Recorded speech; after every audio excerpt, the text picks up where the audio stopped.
დღეს მე მოგიყვებით ერთ-ერთ ყველაზე შემზარავ ისტორიას, რაც კი, არ ვიცი, ბოლო პერიოდის განმავლობაში მომისმენია.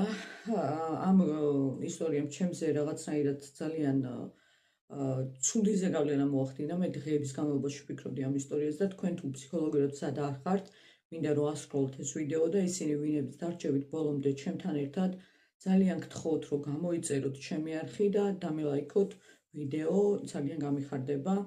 მოკლედ, ეს ისტორია ხდება ამერიკის შეერთებულ შტატებში, კონკრეტულად კოლორადოში, სადაც არის ულამაზესი ოჯახი, რომელიც შედგება 4 წევრისგან.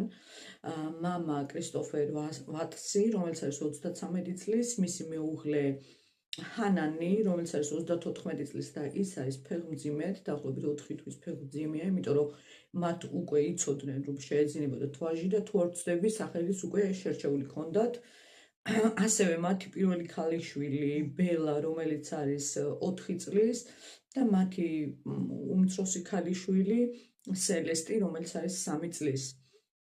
მოკლედ, ეს ოჯახი არის ძალიან ბედნიერი ოჯახი, ძალიან უყვართ ერთმანეთი. ჰანას ასევე აქვს YouTube-ზე თავისი არხი, სადაც სისტემატურად დებს ვიდეოებს თუ რამდენად ბედნიერია, რამდენად ჩართულია ბავშვების ყოველდღიურ ცხოვრებაში.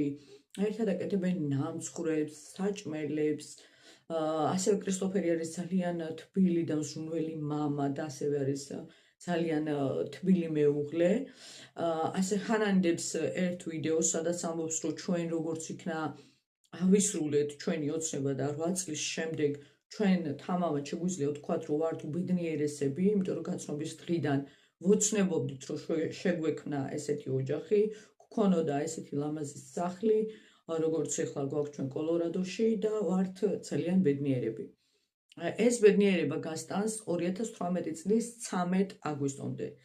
მანამ სანამ კრისტოფერი მივა პოლიციის განყოფილებაში და განაცხადებს, რომ მისი მეუღლე ჰანანი და 2 ქალიშვილი გაუჩინარდნენ.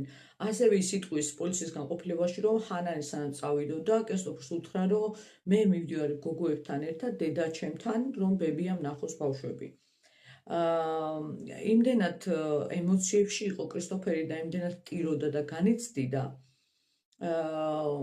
ყველა მას აწყნარებდა. ასევე აკეთებდა ხოლმე ლაივ ჩართვებს და მიმართავდა საზოგადოებას და ეუბნებოდა, რომ მიშველეთ, დამეხმარეთ, რომ ვიპოვო ჩემი მეუღლე, ჩემი შვილები. წარმოიდგინეთ, იმდენად ემოციებში იყო და იმდენად განიცდიდა ამ ყველაფერს და ტიროდა, თვით პოლიციელებიც კი აწყნარებდნენ მას ძალიან ხშირად. მოკლედ, 2-3 დღის ძიები